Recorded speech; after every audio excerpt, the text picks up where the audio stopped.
to talk about how PAEA can improve the volunteer experience and impact, which is to say how effective we can make the volunteer organization paired up with the staff organization at PAEA. Presenting today is myself. I'm Sean Stickle. I think most of you probably know me. I'm Vice President of and Chief Strategy Officer here at PAEA, and my co-presenter is Sarah Fletcher. Sarah, do you want to introduce yourself? Sure. Thank you, Sean. Hello, everyone. Good afternoon. I'm Sarah Fletcher, Vice President and Chief Learning Officer at PAEA, and I'm glad to be here with you today and look forward to learning a lot from you. Thanks. Cool. And we've taken everybody off of mute so that you can ask questions, make comments anytime during the presentation. We really want to make this as much as possible a conversation, an exchange of ideas and questions and recommendations for how to go forward. We have a little bit of presentation up front, shouldn't take more than just a few minutes to kind of set the context. But after that, I really want to turn most of the time over to our volunteer leaders on the phone to share their ideas and perspectives to help us move forward. So before we go any farther, I want to make sure that we're opening with our mission. We found this to be more and more instrumental and valuable in opening our board meetings, different council meetings, other sorts of staff activities to make sure that we're focused all the time on the ultimate mission of the organization, to make sure that our work and our initiatives and our priorities are aligned with the purpose of the organization. So to that point, I'll just read this briefly. Most of you, I think, are probably going to be familiar with this. But PAEA's mission is to pursue excellence, just broadly conceived, foster faculty development, advance the body of knowledge that defines quality education and patient-centered care, and also promote diversity in all aspects of PA education. And these 4 different pillars of our mission are going to show up elsewhere in our conversation today. So it's helpful to touch on them at the beginning. So we're going to cover basically 6 topics, the meat of which are going to be 3, 4, and 5, which are pieces which were included in the pre-reading we sent out to you earlier. But I want to give you a little bit of background about how this conversation got started and some of the context around it, and then jump into what you told us, all the feedback we received from councils, committees, and leaders in PA education, the root cause that we think underlies some of the concerns which were shared, some of the design principles that we used to sort of structure our thinking about how we could address that root cause, the 4-square model, which is a particular implementation that is intended to meet those design principles, and then next steps for what we're going to do after this call and in the coming weeks and months. So the first thing I want to talk about a little bit is the evidence base of the conversation we're having now. We had remarkable reports from all councils, retrospective reports in July of last year, prospective reports in December of last year, detailing in the retrospective the successes and the challenges of the previous year or years that the council and committee has had, what they were able to do, what they were able not to do, but wish they had been able to, and also prospective reports detailing the political, economic, social, technological, and educational trends and broader environment that we're going to be moving into.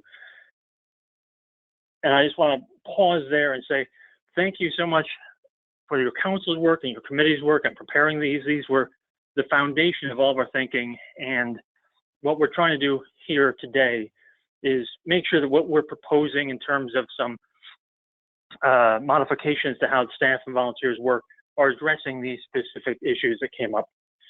We also worked with a number of external experts. One of the advantages of having our offices in downtown DC is we have pretty good access to a wide variety of consultants and experts in volunteer structures, volunteer participation and engagement. We've worked with our colleagues at the Association of American Medical Colleges in our same building.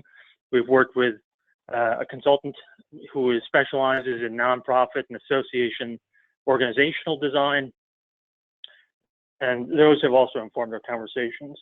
We also had some extensive forum discussions at the Education Forum last fall, with various councils, committees, and chairs of both to give us more information and more context for the reports that were provided.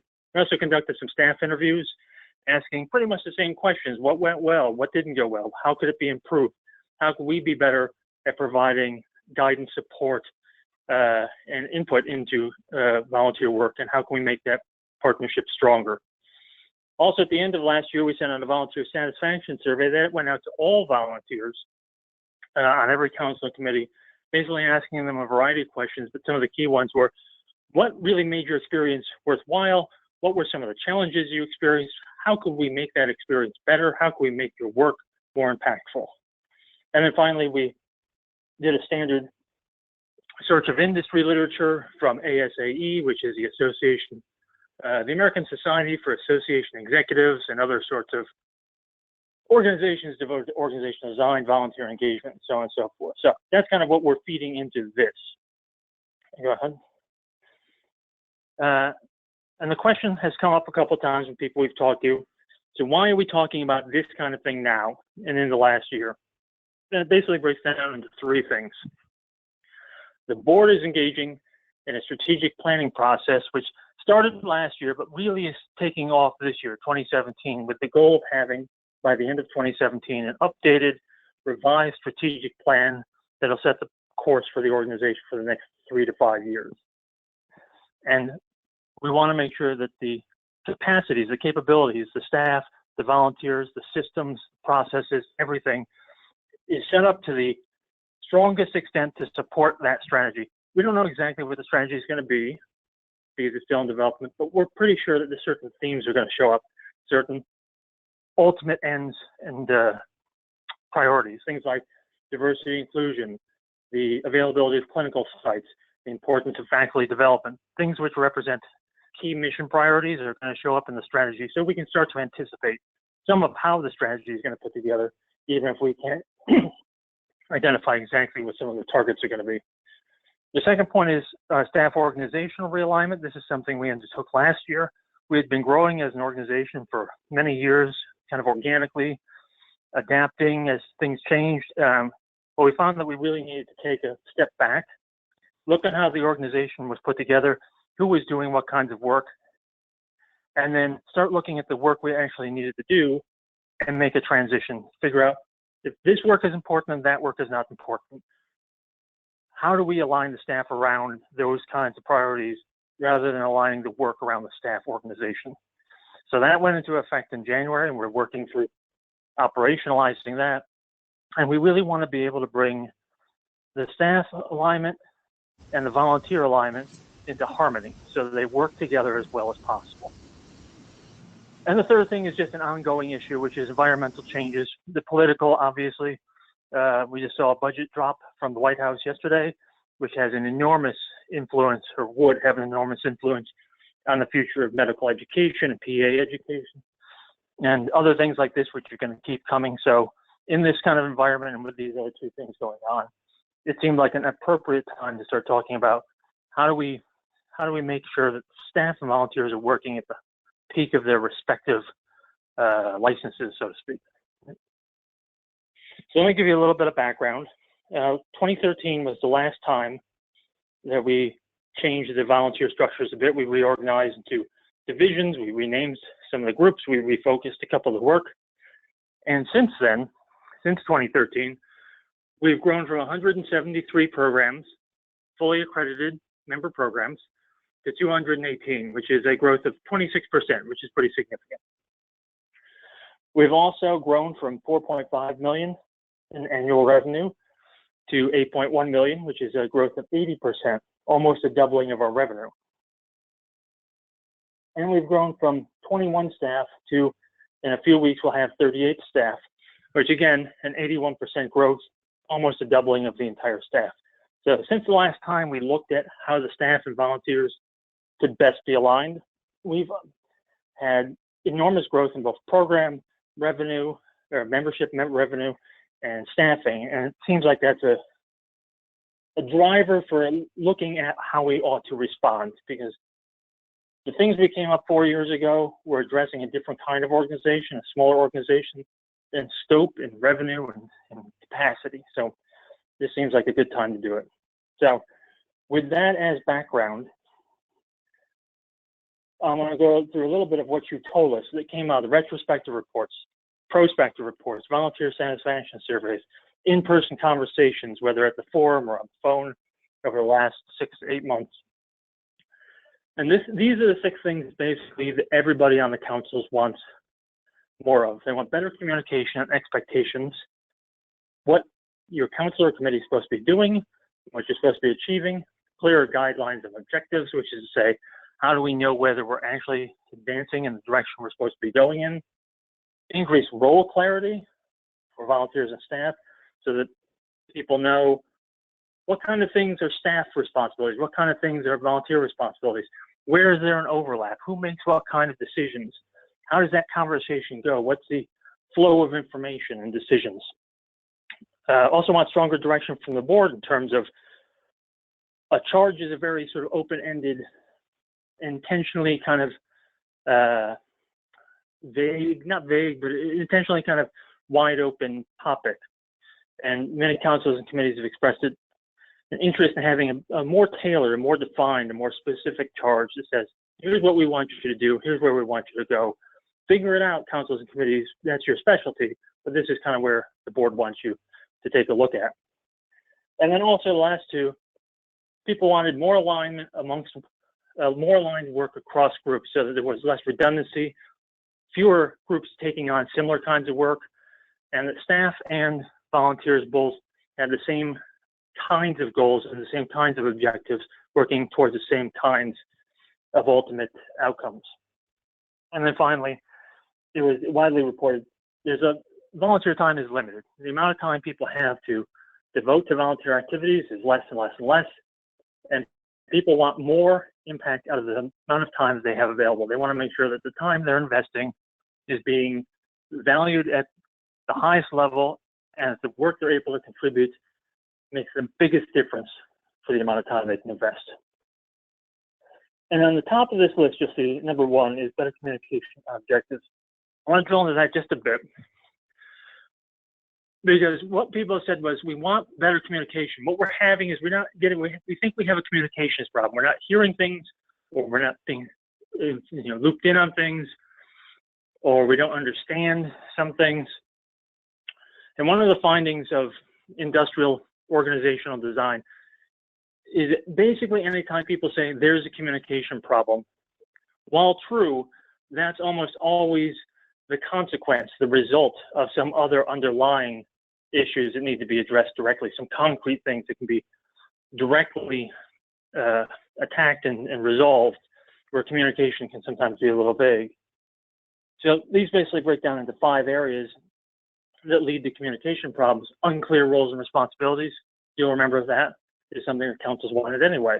Undefined or underdefined decision-making authority. Again, one of the things that the councils referred to earlier. Poorly designed business processes, and how do the volunteers and the staff exchange various work products and timelines. Confusing organizational structure, and also finally inadequate alignment amongst people, which is to say, if people aren't on the same page about what they're trying to do and what they're trying to achieve, that's going to come across as a communications problem. So we think these 5 things are probably more in terms of concrete issues we can deal with that give rise to the generally reported communication problem, which is then mapped to pretty much almost exactly what you told us, that you wanted more of, that you wanted improved. So that was all by way of background. What I want to open it up to you all now is, I'm not going to read out these generative questions, and these aren't necessarily the only ones we want to talk about, but we want to get a sense from you, volunteer leaders of councils and committees. Does this ring true? Is this feedback that we're receiving that I've been reflected back to you all? Is that the kind of thing that you think is actually what we're trying to address? Are these the issues that you have on the top of your mind? And if there are other ones, what else might they be? So with that, I'm going to turn it over to the group. And please just jump in. We've unmuted everybody, so you can jump right in and say whatever you like, ask any questions, make any comments. We're going to be taking these down in notes and consolidating them together with the other webinars as well. so that we have a consolidated feedback from everybody. So with that, I turn it over to you.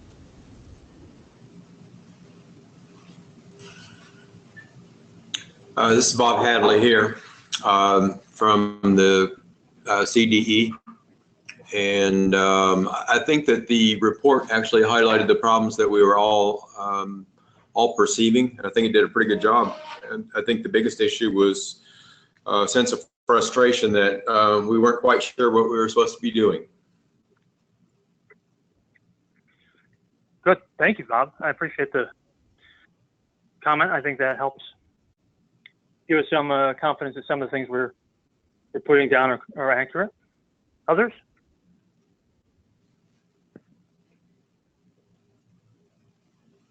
This is Nick Hudak. Can you all hear me? Yes. Yep. Hey, Nick. Yep, I'm at Duke, and I sit on the Curriculum Council, chair the Committee on Clinical Education, as well as chair what I think is left, the only subcommittee left, which is International Rotations. And I think that something that's been a little more challenging for us in the past couple of years was, I think this boils down to communication, but it's a little bit more specific, is what sort of products are we aiming to create for member programs? Earlier on, when I was a member of the Committee on Clinical Education, some of our early products were the Preceptor Handbook, the Clinical Coordinator Handbook. International Rotations has a bunch of resources online.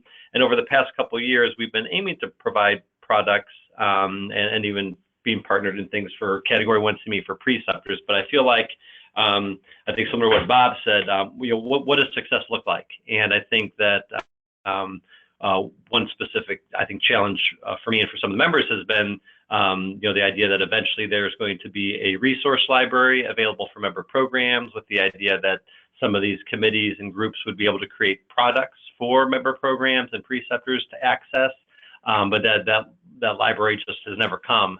And I feel like it's hard to be working on something if there's nowhere for that something to live. And I think we put some things online over time, but that's been constrained as well as where do the resources live.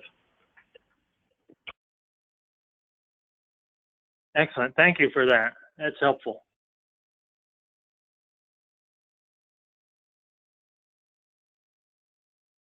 Other comments?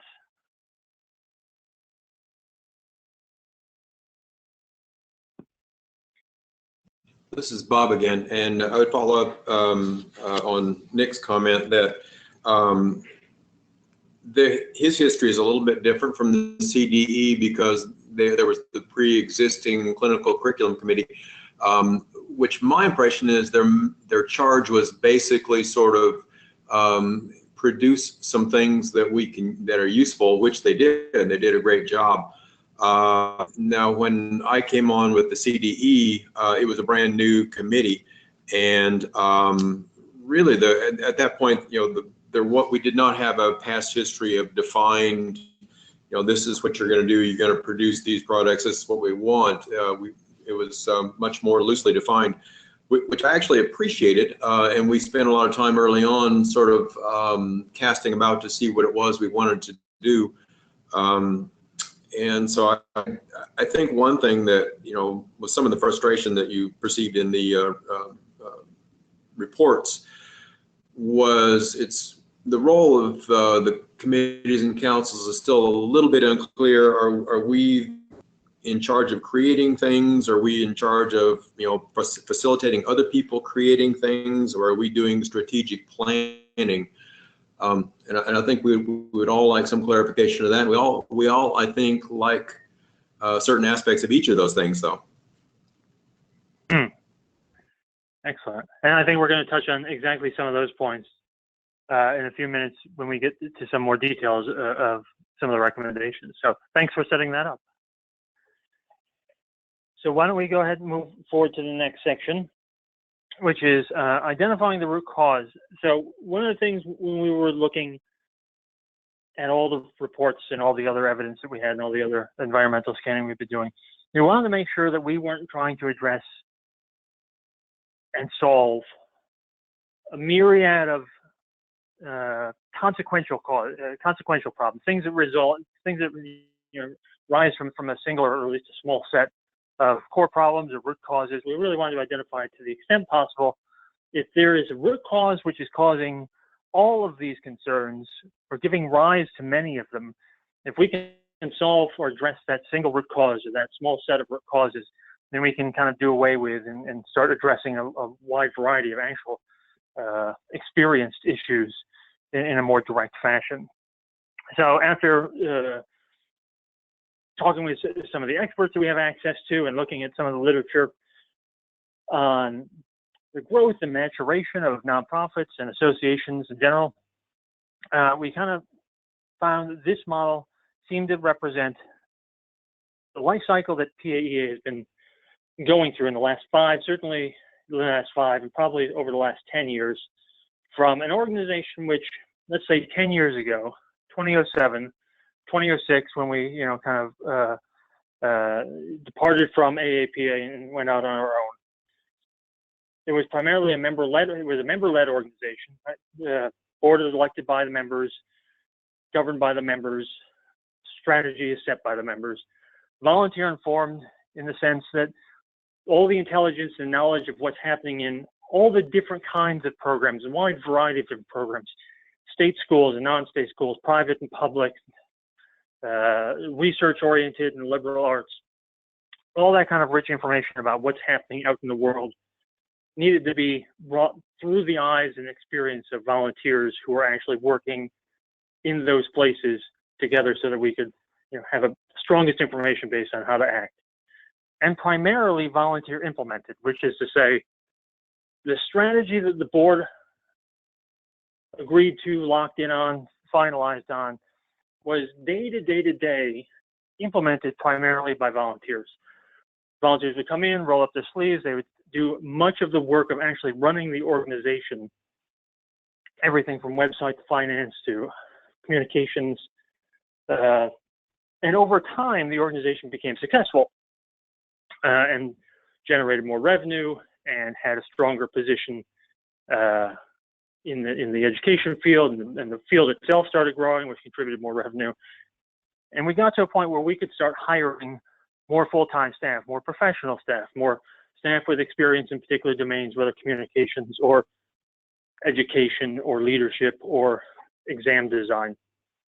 And over time, that shift has led to still a member-led, still always will be a member-led organization, still a deeply volunteer-informed organization, because there's no other way to get that kind of intelligence about what's happening out in the program world. But more and more staff implemented, which is to say staff are the ones doing a lot more of the work than used to be the case. And the volunteers are being relied on for more strategic guidance, more environmental scanning. There's still a place and there's still a role for volunteer implemented work. And a great example of that is happening next week at the Exam Development Summit, where we're bringing together, I don't know how many, I think 100 or so exam item writers, volunteers, who will be writing items for the end of rotation exam, the PAEA exam, the forthcoming end of curriculum exam. But more and more and more, when it comes to government affairs, IT communications, operational planning, finance, so on and so forth, these day-to-day implementation tasks are handed over to staff who are hired for these purposes. And we think that what's happening, and this has happened in other organizations similar to ours, is we have a volunteer structure and we had a staff structure that was set up with the expectation that it's primarily volunteer implemented. But as we've been making this paradigm shift to primarily staff implemented, we're finding that an older model is not fitting the newer reality, and that some of the communications problems and clarity problems and who makes what decision and how does these various groups work together is getting tangled up in an issue which isn't necessarily specific issues that we can deal with, but really are the outgrowth ultimately of the success of the organization growing and having stronger finances and hiring more professional staff. So this is kind of what we think is a root cause, probably a significant, serious, major root cause leading to all the other concerns and issues that people were raising in previous reports. So I want to pause there and put up a couple questions that we've been thinking about. There may be other questions that you have as well, having listened to this and read this in the pre-reading. And so I'd like, again, at this time to sort of open it back up to council and committee leaders to basically ask, does this make sense? Is this a transition that you've seen, whether our organization or another organization, go through, and does this seem to represent probably an underpinning of some of the issues that we've been experiencing?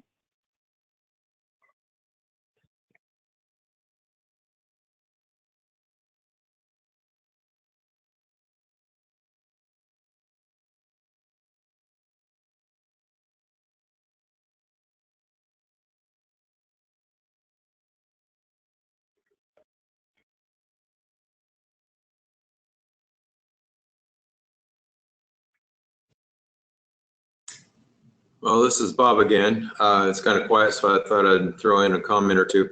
I think that the balance of what is staff versus what is done by volunteers is always going to be something that needs to be continually reappraised, and I think it's going to keep on shifting all the time. So I don't know that, I think it's a really good idea to look at it and say, okay, what seems to work best now, and then continually sort of get feedback and see how it's working.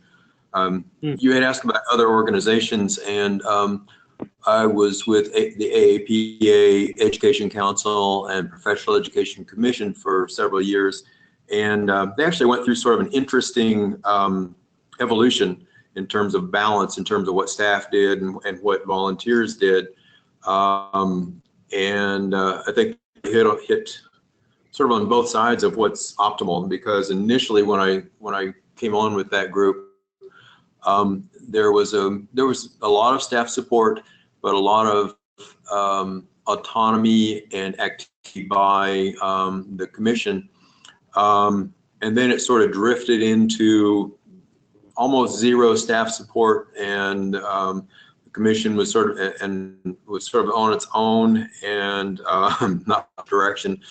And then it sort of drifted back to where a lot of the functions of the group were taken over pretty much entirely by staff. So, and the balance that seemed to work best for us, I thought, was when we had pretty regular staff support and absolutely staff input for what they were looking for. And I think that gives that are working for in these volunteer groups, some feeling of autonomy and that they're doing something worthwhile. They're not simply being told what to do, but they are being supported and guided. And I think that's sort of the balance that worked best. I'm not quite sure where we fit right now with PAEA. So I know that's what you're looking at. Thank you. And the additional context of your experience with AAPA, I think, was really useful in giving us an additional perspective on particularly in the swing and the movement from one to another, and probably recognition that our dynamic may shift over time as well, as more things need to be staff or more things need to be volunteer. So thank you. Other thoughts?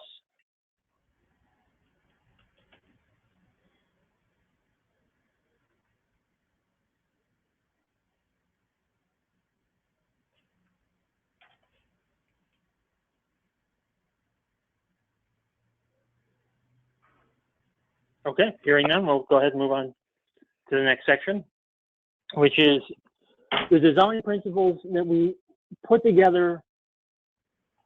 So if what we heard from you all in terms of issues and concerns is accurate, and it sounds like the feedback we're hearing on this call is that yes, it is.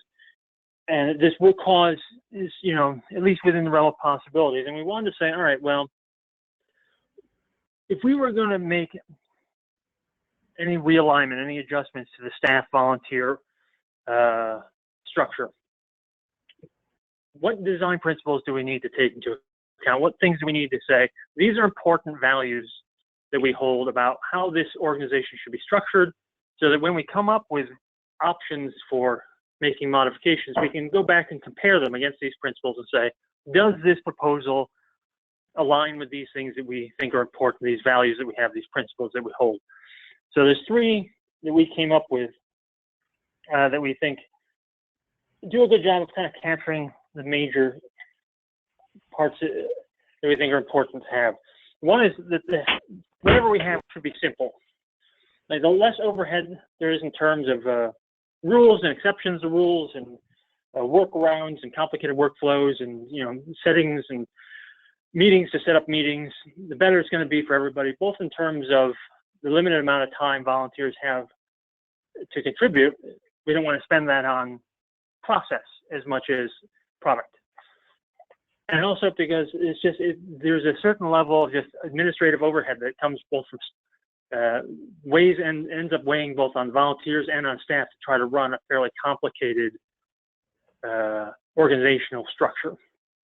It's actually one of the things that led to our staff realignment, is how do we get the staff realigned in such a way that integration of work and alignment of work comes naturally from the structure rather than having to be imposed upon it through a lot of forceful intention. So simple.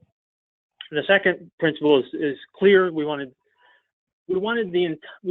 board, volunteer, and staff members to all be really, really clear about what they're trying to achieve, what their goals are, the objectives, what the measures are, what the timelines are, how they're supposed to work together, what the expectations are of their involvement, their engagement, the length of service, the nature of the service, how they collaborate together. So clarity was the second most important one. And then finally, flexibility. We wanted a design which was flexible so that we don't have to go back 2, 3, 4 years from now and come up with a different design. But instead we have something which is general enough that it can accommodate a variety of different needs, but specific enough that it gives us kind of clarity.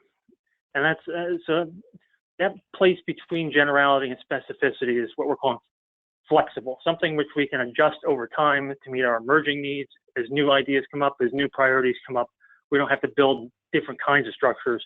We can work within the current structure and allow it to evolve. So with those three, we have some, basically the question is to you all is, are there other values that aren't listed there, other principles you think we need to list and hold to in order to make sure that we're building and strengthening the volunteer-rich culture that defines PAEA's work? So I will open it up to you all on that.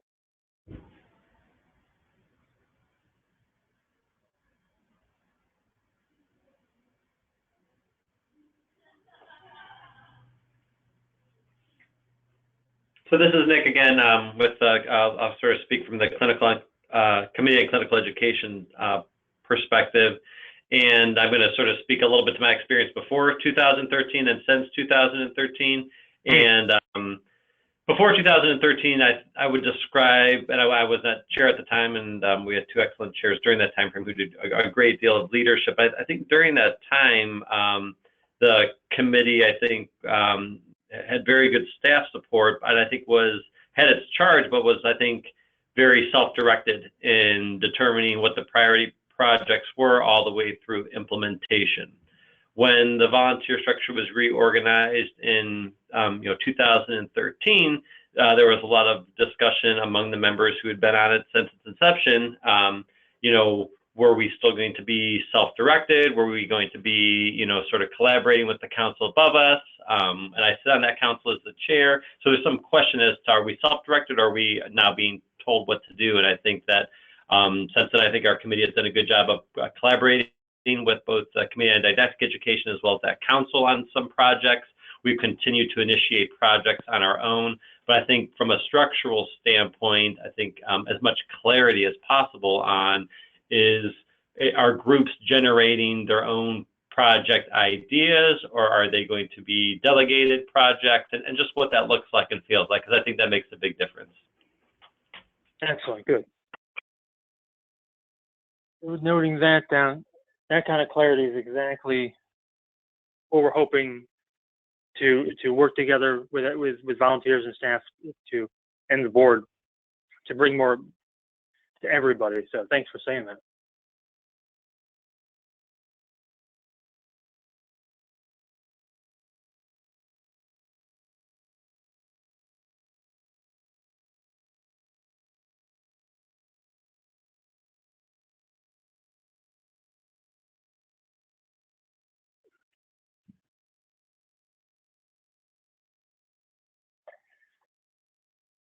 Okay, well, no other questions or thoughts on that.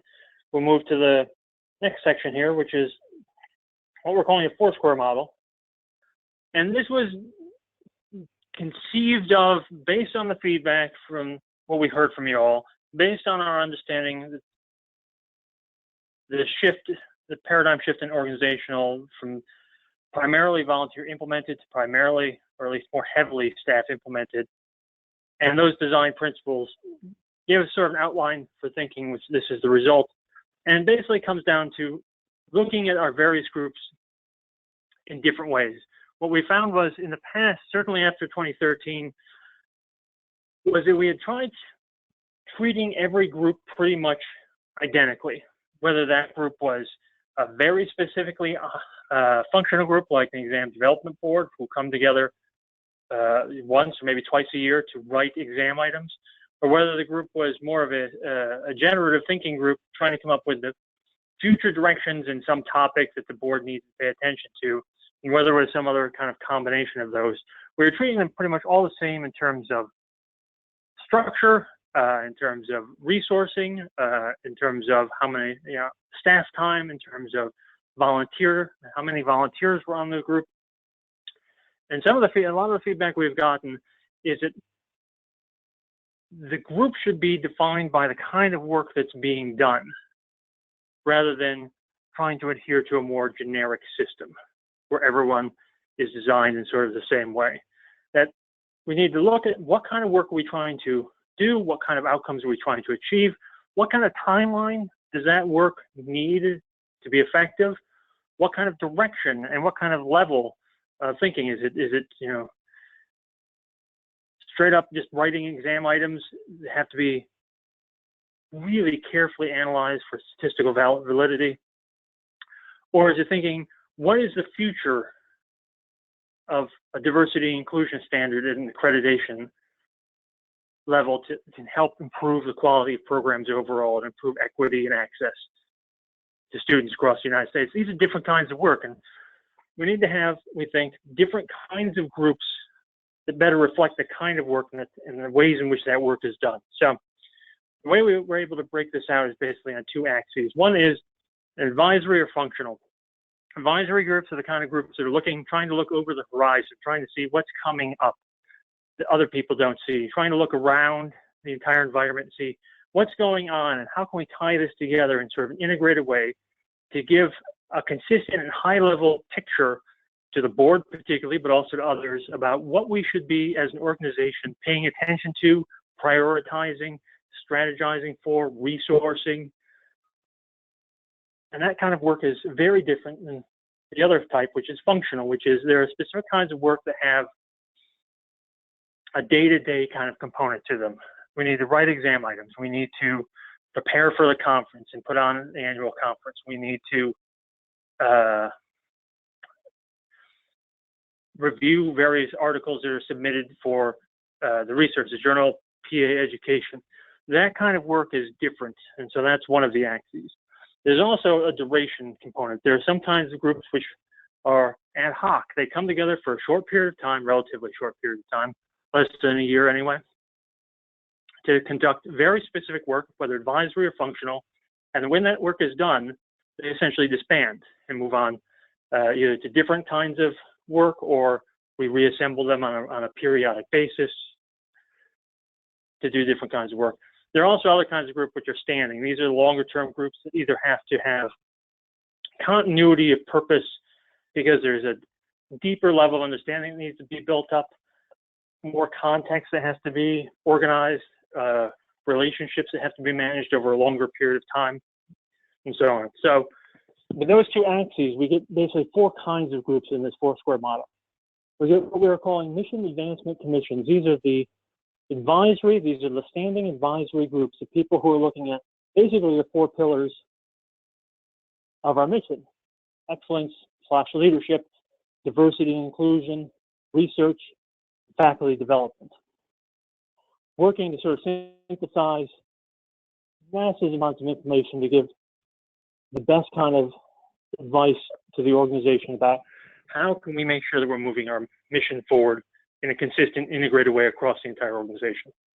There are also standing functional groups. These are things like the JPAE editorial board that have to work multiple years to get these kinds of research publications put together.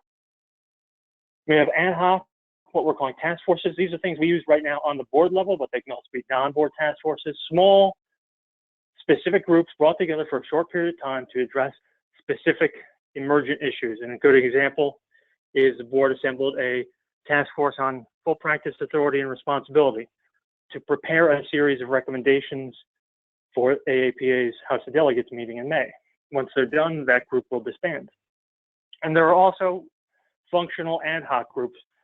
And these ones we currently don't really have names for because they're managed in a very different way, typically outside of our normal volunteer structure. These are groups like peer reviewers for the JPAE. This is just a collection of people we have, vetted people who we send out submitted articles to for peer review. But currently they form no group. They're just a bunch of people. We also have people, we bring together faculty, we bring together to review abstracts that have been submitted for the forum. And again, that's a small group of people brought together. They look at the session proposals, they review them, they give some feedback, they submit it over to the conference council, and then after 2 or 3 weeks, they disband. And so what we're hoping is that this four-square model, besides just kind of helping to organize the different kinds of groups that we already have, we can use, the board can use, volunteers can use, to build exactly that kind of clarity that you've all been talking about, to say, here's what this kind of group does. It does strategic thinking, it does advisory, generative, preparatory work that helps the board see the future and prepare for it. These kind of group partners with staff on a more day-to-day basis to enact certain kinds of projects and initiatives that actually, involve other organizations or members or so on and so forth, and so on with the other two, so that we can define not just specific charges for each group, but classes of charges, so that people know that these kind of groups do this kind of thing. These kind of groups act in a different way and have different kinds of interactions, different kinds of engagements, different kinds of expectations. So with that, I want to, again, turn back over to you with a question really of, A, does this framework make sense? I mean, just on a basic level, is it intelligible? Does it seem to organize the world in a meaningful way? And 2, is this a sort of thing, a design based around the work rather than the people, based around clarity of expectation first rather than project first? Makes sense as a way to start to address some of the issues that you all have shared with us about clarity, about clear objectives, about better direction, about better alignment with staff. So with that, I'll turn it over to the group for thoughts.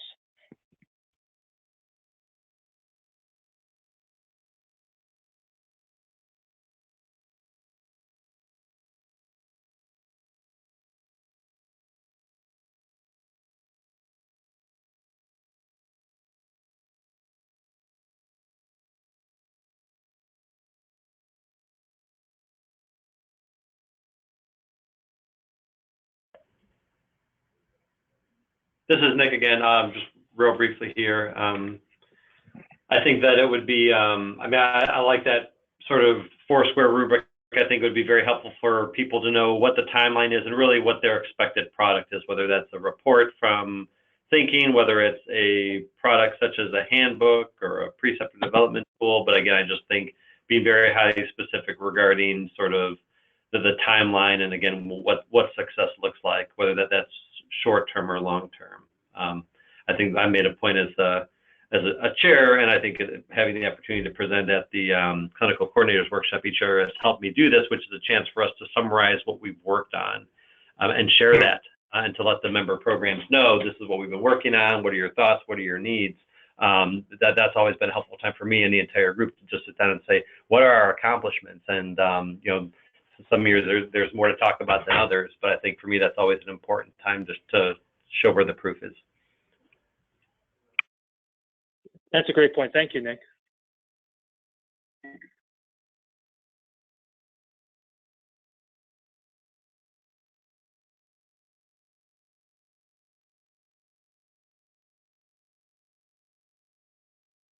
Yeah, this is Bob. I do think it will be really helpful to have sort of the definition of different types of groups that come together be really well defined. So I think that's a really good thing.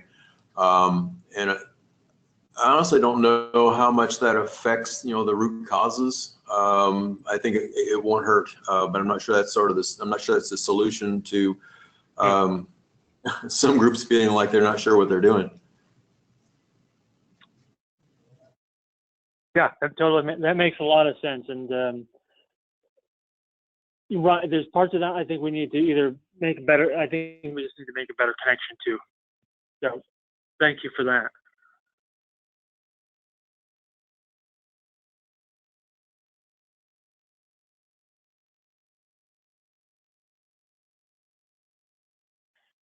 Okay, so with that, let me finish up with the next steps. So we're going to take the feedback that you all provided here, and if you are interested, please email us, email Sarah or myself. You can, our emails are, I think, on the original email we sent out. We're happy to take feedback that way as well, or if you want to give us a call. It doesn't all have to be through the webinar, but we're going to take all the feedback we receive around these ideas from this webinar, from the one on Thursday and the one on Wednesday before that, and bring them to a board, next board conference call, which is, I believe, next week in March, to get a sense of what are the general themes across people's reactions and thoughts and comments about this sort of organizational alignment issues.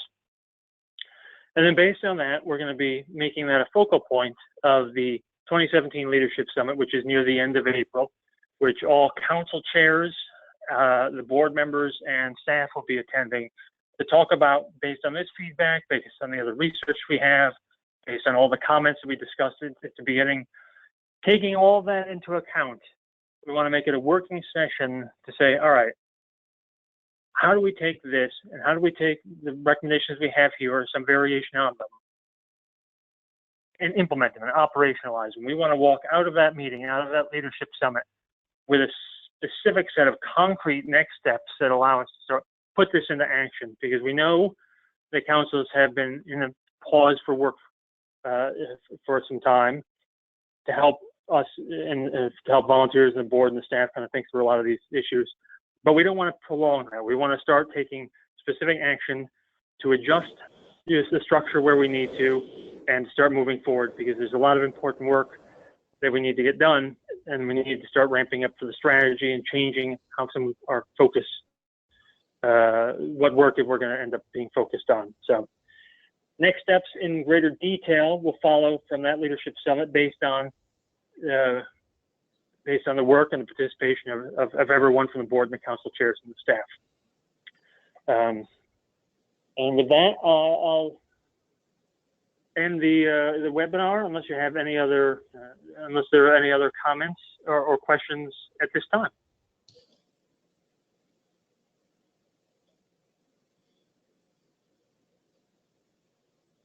Okay, well, great. Thank you all very much. We really appreciate you taking the time and the comments you shared.